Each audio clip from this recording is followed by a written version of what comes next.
Tragis na yan. Iba nang inuhuli ni Tolits. Tolits. Ibon nang inuhuli mo ha. Kaya lang gagawin ko. Basta sige.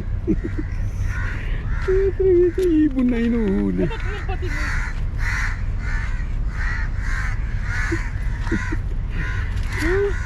Kapit. Bubul sa kanya eh. Kakaiba ka. Ibon na inuhuli mo.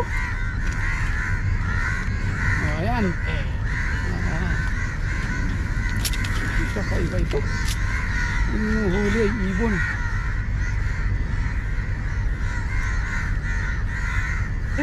Bubuli oh. Eksaktong hagis ko, dumaan siya.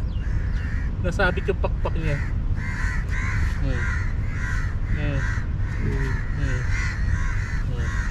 Tapos ako